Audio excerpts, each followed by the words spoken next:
Hello everyone, Moana is a cartoon made by Disney about a schizophrenic kid being chosen by the ocean after she passed the morality test, and she had a conflict between her interests. It's either roam the ocean or being a chieftain in her tribe. At first, she embraced herself to become the chieftain, but her grandma, the crazy lady, convinced her about her fate, and she had the ultimatum, and she says, "When I die." If that's me, I'd say, "Sure, Granny, I'll hear you out. I mean, what else could you do?"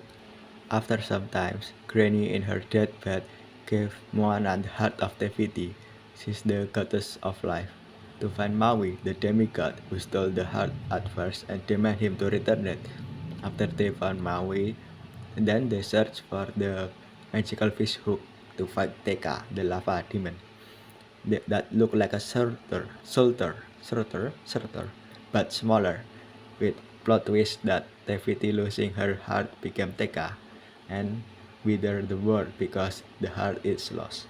The story is accompanied with Moana, occasionally seeing her grandmother's spirit and her ancestor. I'd say it's the most schizophrenic part about it. I say it's in the upper rating, in my opinion.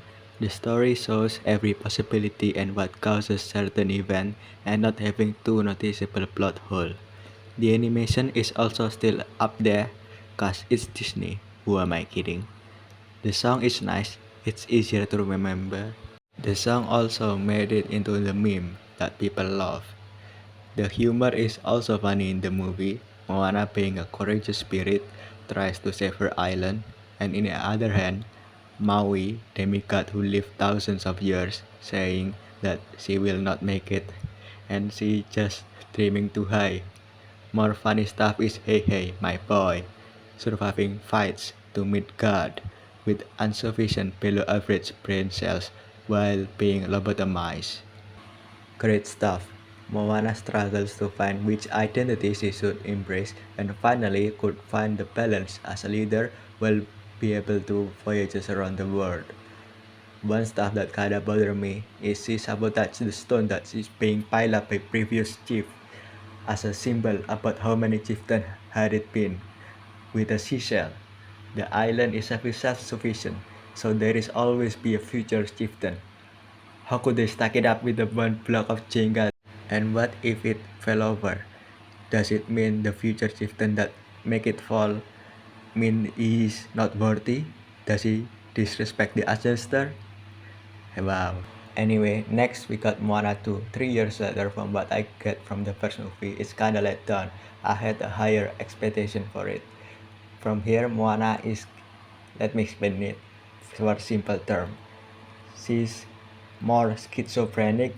After that, she got flashed by Men in Black and got her whole memory erased, and they lobotomized her, so that is kind of debuff about her reflex in the future.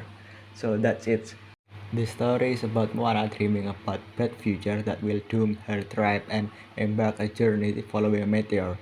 When inside a giant clan, save Maui again, feeling lost again, helped by demigoddess and fight the curse from the storm god to connect her people to the world and probably become demigoddess after death. Well, this time Moana had a lot of vision like a being Assassin's Creed character being guided by her vision and she's very clumsy again even though she met demigod trick monster into giving her the fish hook.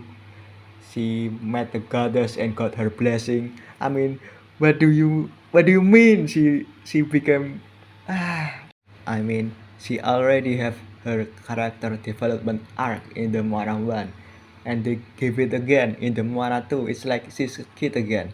There's also Loto. She's a kinda auto character in there. Sure, she made jokes, but the joke is supporting the story and it doesn't even make sense. Maybe she is the true Assassin's Creed character, went back to the past trying to fix everything. Like, she is a ship maker in the deserted island. How come she's saying all this kind of smart stuff? I don't mind if it's just a joke, but what he's saying is sometimes help to advance the story further. The song is not as good as the last one, it's just too forgettable. The twist is also bad, like wow guys, she's died, what would happen next? But if you ask me to choose between them, between nice story, good build up with an unpredictable twist, juicy and buttery beef, and the story that is not as strong with higher expectancy from the first one, the twist is also predictable. It's like the last beef being deep fried. I chose the second movie. Why? In the first movie, you will come together as the world leader. But in the second movie, you and your descendant will also suffer from inbred. That will happen in that isolated place. Very nice. Bye.